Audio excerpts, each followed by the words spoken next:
ہمارے دل صاف ہوں گے بغض سے، حسد سے، کینے سے، نفرتوں سے، تو اس دل میں جمال یار نظر آئے گا۔ لیکن ہم نے دل کے آئینے کو خود ہی گدلا کیا ہوا ہے اور خود ہی میلا کیا ہے۔ سویر سے لے کر شام تک ہم دیکھیں کیا کیا حسد پالتے ہیں۔ شریکہ برادریاں ہماری الگ ہیں، باہمی رقابتیں الگ ہیں، لوگوں سے دشمنیوں کے بت الگ پال رکھے ہیں، نفرتوں کے شیش ناک بھنگار رہے ہیں، اور عجیب ہماری تلخ زندگی ہے اور اس کی تلخیاں خود ہماری زندگی کے سکون کو لوٹ چکی ہیں۔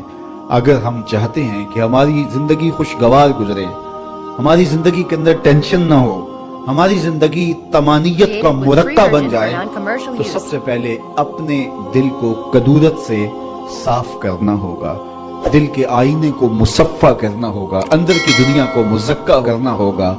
کوئی جھاڑو لے کے دل نگر میں بھی آؤ، گھر تو سوار سوار کے رکھتے ہو، لیکن ذرا دل کی گلیوں میں بھی کوئی جھاڑو لگاؤ۔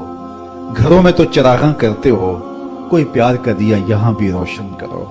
نفرتوں کے بت توڑو، ایک دوسرے کے قریب ہو جاؤ، اور جب مومن کے لیے، اہل ایمان کے لیے تمہارے دل نرم ہو جائیں گے تو دیکھنا کہ تمہارا رب تم پر کتنی رحمتیں نازل فرماتا ہے۔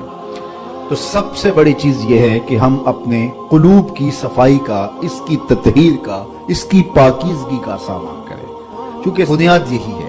دل اگر صاف ہے تو پورا بدن ٹھیک ہو جاتا ہے، دل اگر خراب ہو جائے تو پورا بدن خراب ہو جاتا ہے۔ میرے اور آپ کے آقا و مولا نے فرمایا، الا ان فی الجسد مضغہ، انسان کے جسم میں گوشت کا ایک ٹکڑا ہے، جب یہ صحیح ہو جاتا ہے تو پورا جسم صحیح ہو جاتا ہے، اور جب یہ خراب ہو جاتا ہے تو پورا جسم خراب ہو جاتا ہے۔ پھر ارشاد فرمایا، الا وہی القلب، سن لو، گوشت کے اس ٹکڑے کا نام دل ہے۔ دل کی اصلاح پورے بدن کی اصلاح، دل کی اصلاح سے فرد کی اصلاح ہوتی ہے، فرد کی اصلاح سے معاشرہ اصلاح پذیر ہوتا ہے، اور معاشرے کی اصلاح سے ایک خوبصورت زندگی کا تصور ابھرتا ہے جو ہمارا مقصود ہے۔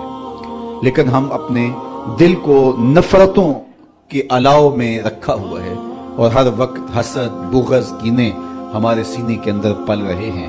کسی کو اللہ کوئی دولت عطا کر دے، کسی کو عزت مل جائے، کسی کو شہرت مل جائے، تو ہم خام خواہ کی آتش غیظ و غضب میں جل رہے ہوتے ہیں۔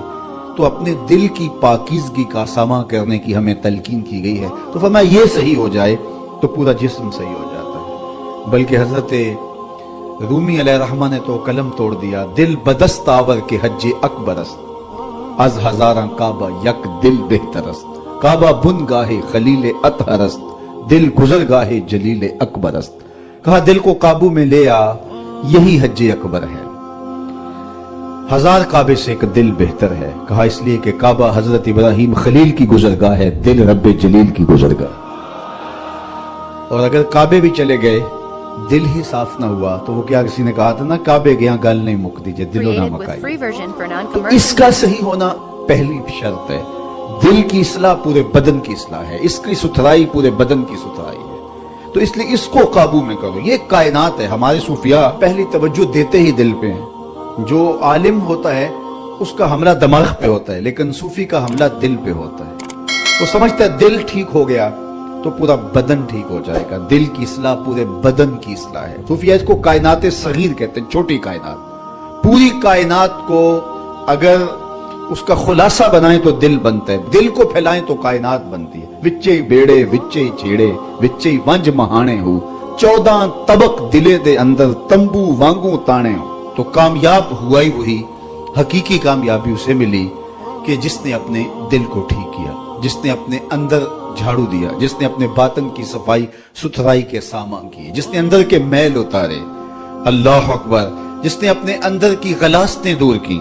اندر جب صاف ہو گیا تو پھر سمجھ لو کہ کائنات سنور گئی۔ جس طرح ہمیں ماحول کو صاف رکھنے کی تلقین کی گئی ہے، اس طرح ہمیں اپنے خیالات کو پاکیزہ رکھنے کی بھی تلقین کی گئی۔ جب خیالات پاکیزہ ہوں گے تو اچھی صحت ہوگی، جب خیالات گندے ہوں گے، خیالات غلیظ ہوں گے، خیالات کے اندر شہوات ہوں گی، خیالات کے اندر نفرت ہوگی، بغض ہوگا، حسد ہوگا، کینہ ہوگا، تکبر ہوگا، تعالی ہوگی، سرکشی ہوگی، تمرد ہوگا، ریا ہوگی، تصنع ہوگا، بناوٹ ہوگی، یہ ساری بیماریاں ہیں جو ہم اپنے ساتھ پالے ہوئے ہیں اور ہم سمجھتے ہیں کہ ہم فلاں سے نفرت کرتے ہیں. اس کو کیا فرق پڑتا ہے؟ نفرت تو تم کر رہے ہو. حسد کی جلن تمہیں سہنی پڑے گی، اس کو تو نہیں سہنی پڑے گی.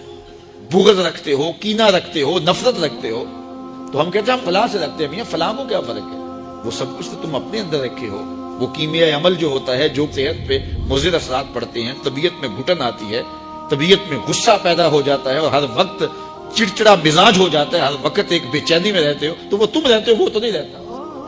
تو اس لیے وہ اپنے آپ کو صاف کریں، اپنے اندر کی آگ بجھائیں، اپنے اندر کو ٹھنڈا رکھیں، اپنے اندر کی ستھرائی کا، پاکیزگی کا، طہارت کا سامان کریں. ان چیزوں کا التزام اور ان چیزوں کا اہتمام کرنا یہ ہمارے دین نے ہمیں سکھایا ہے. اسی طرح جب کوئی شخص برائی کرتا ہے، کوئی بھی برائی کرے، تو اس کی اثرات اس کے اوپر مرتب ہوتے ہیں. تو برائی کے اثرات بد سے اس کے اندر کا نظام بگڑ جاتا ہے، باطن کی طہارت ختم ہو جاتی ہے. اور باطن کی طہارت کو بہت زیادہ اہمیت دی ہے شریعت اسلامیہ نے. حسد کے کوڑے، بغض کا کچرا اور نفرت کا جو ہے وہ گند تمہارے اندر اگر جمع ہوتا رہے گا تو پھر اندر سے تعفن اٹھے گا، اور وہ تعفن تمہارے دماغ کو چڑھے گا، اور زندگی کا چین، زندگی کا قرار تمہارا لٹ جائے گا، اور تم سمجھو گے کہ شاید فلاں کی وجہ سے ایسا ہوا، ہم نے خود نفرتیں پالی، خود اپنے اندر گندگی اور غلاظت ڈالی. کچھ اعضاء ہمارے ظاہری ہیں، کچھ اعضاء ہمارے باطنی ہیں. آنکھیں عضو ظاہری ہیں، کان، زبان، ہونٹ، ٹانگیں، ہاتھ، یہ ظاہری اعضاء ہیں. اور کچھ اعضاء باطنی ہیں، دماغ باطنی عضو ہے، دل باطنی عضو ہے.